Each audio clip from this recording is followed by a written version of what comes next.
Okay, so you can just tell me your name. My name is Merlin Osborne. I live in Somerset West and I'm 56 years old, going to be 57 soon. And you're a breast cancer survivor. Yes, I was diagnosed in 2007. And so you've been a survivor for 8 years? 8 years, yeah. Okay. Yeah. And thinking back at that 8 years ago, what was your reaction when you got the diagnosis? Initially, it was shock, but if I think, I knew that there was something wrong with me when I went for the mammogram.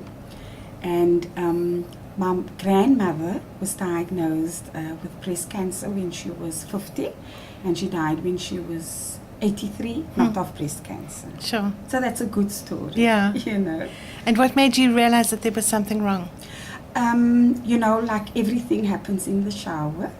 So, I never felt a lump in my breast. I felt a lump under my arm. And this was the January of 2007. And I did the usual examination of my breast because of the family history, although that is a small percentage. And then I felt this lump, but then because I was always lumpy premenstrual, I thought, okay, I'll leave it for February. And then it was still there, and it was still the same size. And then I went to the doctor, and then he examined me. When I was lying down, he couldn't feel it. Mm-hmm. But when I sat up, so it was an up and down story. And then to give him peace of mind, and because I told him about the history, he requested that I go for a mammogram. And then what was your family's reaction and your community when they found out? Yeah. Also, they were obviously devastated. First, my family. I have a brother, and when I went for I went to Gainesville Medical Center where I had the mammo done, and then the radiologist that was in charge. I was going to go back to the doctor after I had an appointment. I had to go to Johannesburg the Tuesday, and then she asked me, look, where are you going to now? I said, no, I'm going home because I have to go to Johannesburg to a conference, and then I'll go to the doctor afterwards. And she said, no, you are going now. And that's, I now realized, and that is the time that I went home because I live with my brother, and I had to go and tell the family. And I have a daughter, 26-year-old daughter, and I had to tell them that because I knew before the doctor was going to give that result, I knew that there was something wrong because of what she had told me. And he was devastated because I had a younger brother, and this brother died in an accident long ago. So we are extremely close, and when you hear cancer, then it's like death. Yeah.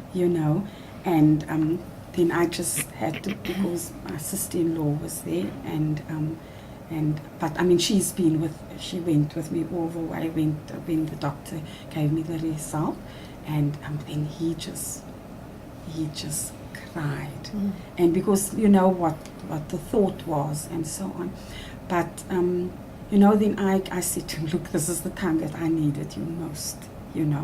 My friends. I don't know why this why thing was, but why you, Merlin? But then I had to explain to them that cancer doesn't discriminate. Yeah. But then it was, you are such a good person, and why you live such a clean life, and you don't smoke, you don't drink. But I said, it comes your way, it's not going to ask, Yeah. So they were devastated initially. But after I have spoken to them and told them the way forward, it was better. And I had wonderful support. I work at the Medical Research Council, and it's a research center, and everybody wanted to you know, if I had any questions or any help, you know, if they could assist. And it's such a big organization. There must be other people here whose lives have been touched by breast cancer as well. Yes, touched by, and there's a few survivors as well. And but you know what? I didn't know at that time who were survivors. So I had to do my thing on my own, and but I worked through that. I was extremely positive, because once I heard that what was the way forward, what they were going to do, that comforted me. And also, I wasn't going to let cancer control me. That is what I learned. That is why when I was told what my treatment was going to be, so I had chemotherapy first, because they had to shrink the lump, and then I had the mastectomy, and then I had radiation. So I had the whole works. And how did I cope on treatment? Really well. Like I call it my AK-47s. Somewhere someone told me, and I did research what ginger does, and I was in work every day. I never vomited once. Sure. But it's also your mind, you know. Positive thinking leads to healing, and that is what. And what I did was, because I knew I was going to lose my hair, I shaved off all my hair. You know, again, the cancer wasn't going to control me. So for me, it was actually the beginning of a beautiful journey. I let everybody know, because I made my problem their problem. And I knew that, you know, you become closer to your Creator. And if I felt like if everybody knows, everybody will pray for me. And that is why I'm here today. You know, support, prayers, everything. And like I said, I mean, I went to my radiation. I drove myself through and I came back, although later on in radiation my skin came off, and that was a bit traumatic for me. But I mean, I've worked through it, you know. So, yeah, it's been really, and now what I do, because initially when I was diagnosed, there's a fear that you can't explain to anybody. And you know, you think of death. First thing I did, I thought my policies I'm going to up, and I'm going to go to my office here, the HR office, my pension I must up, because sadly I got divorced a year before, 2 years before I was diagnosed. So I'm a single parent, and then I thought nobody's going to, I mean, I have to look after my daughter. So, you know, you think of the death, and I'm sure that I thought that I must get my pew leaflet and everything in order. But that is what I thought initially. And because of support, and like when I was diagnosed, for 4 days I was in a bedroom, and I had to work through this on what I was going to do.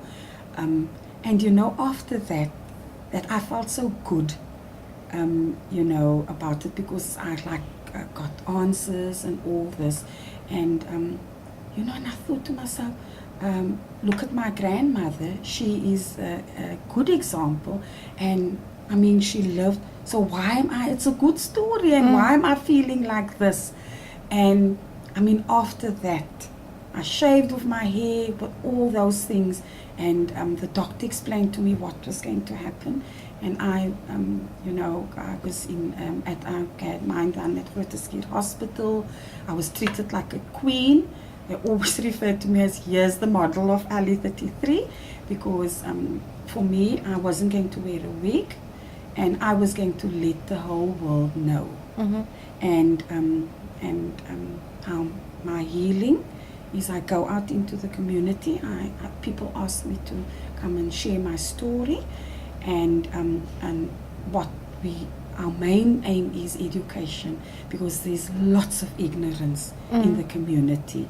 So that is what I do, and I find healing with sharing and it's it's not so bad. It becomes very light for me, and that is why I'm here today.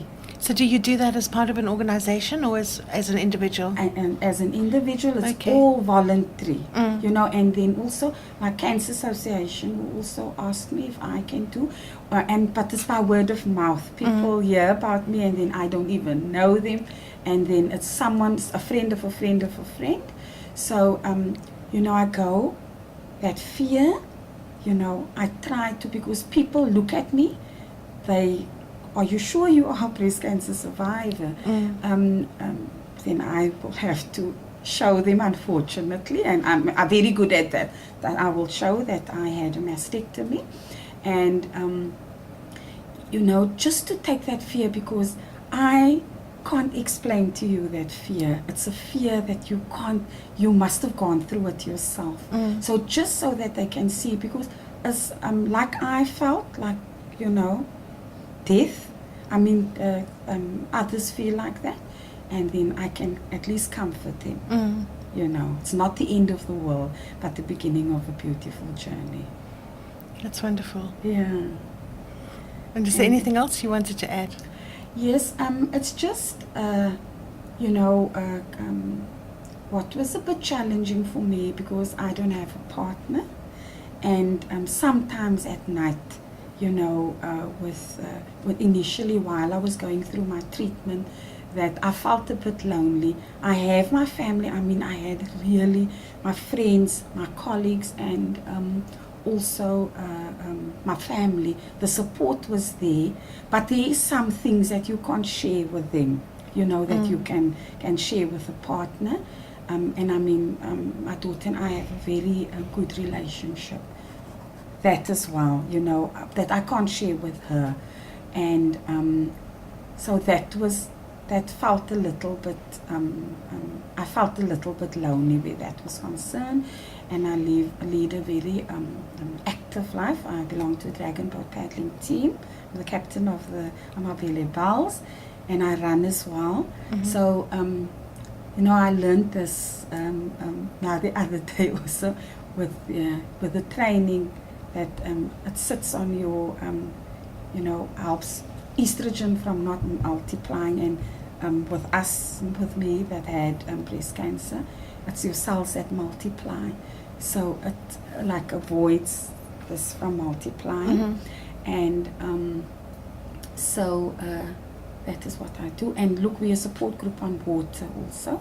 So, and when I am with the team or with the group, I feel like safe, because we've gone through kind of almost the same journey. May not be the same kind of breast cancer, but the journey is almost similar.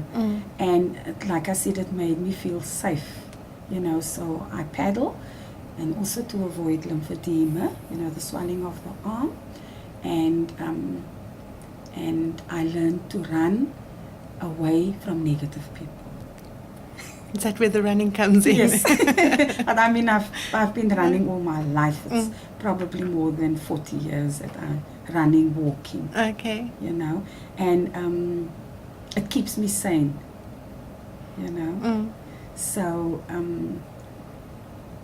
very, people shy away from the word cancer. I will say it, to lose its power.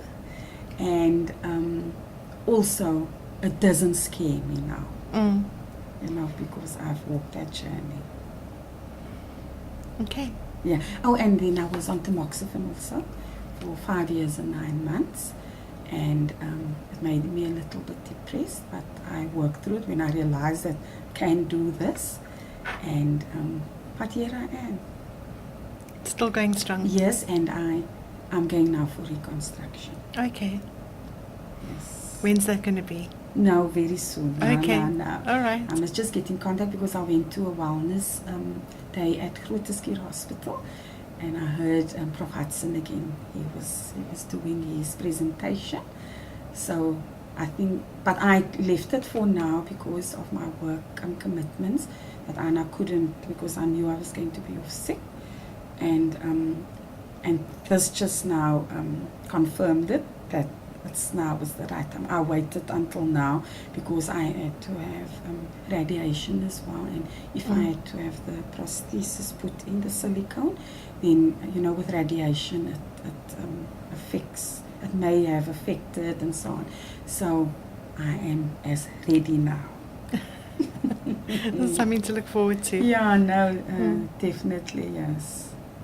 Yes, I think I've walked now long enough with the one breast. I always say to people, yes, man, I'm a bit lopsided, so now we must take this lopsidedness away. Yeah. So, but I mean, I have been okay with my scar, and now the other evening I watched a TV program. It's TLC on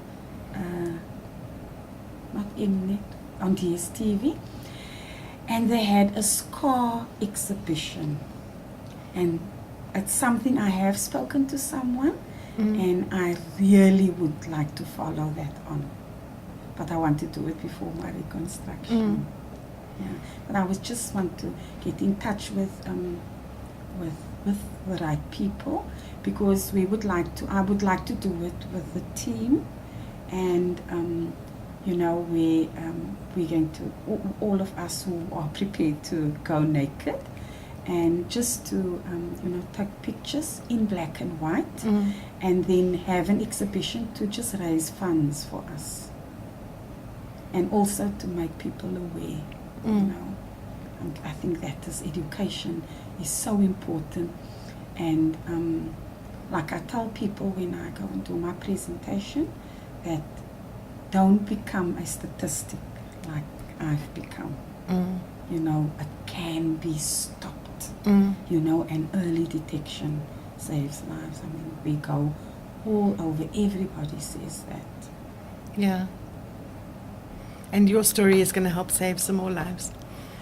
If it's just one person that I can get through, for the year of all the talks that I do, I will be happy with that. So everywhere I go with people, it's now that I've grown my hair, I've been shaving my hair since I got diagnosed, number one, because every time I look in the mirror, I want to remind myself how lucky I've been. And I've been given a second chance in life. There's a lot of people that have not been as fortunate as I am.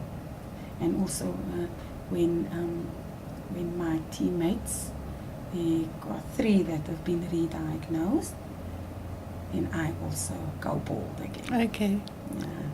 Just to support them. Yes. It's not so bad, because I know my hair is going to grow again. And I mean, for that, where I shaved off my hair is, in return, I got my health back. Yeah.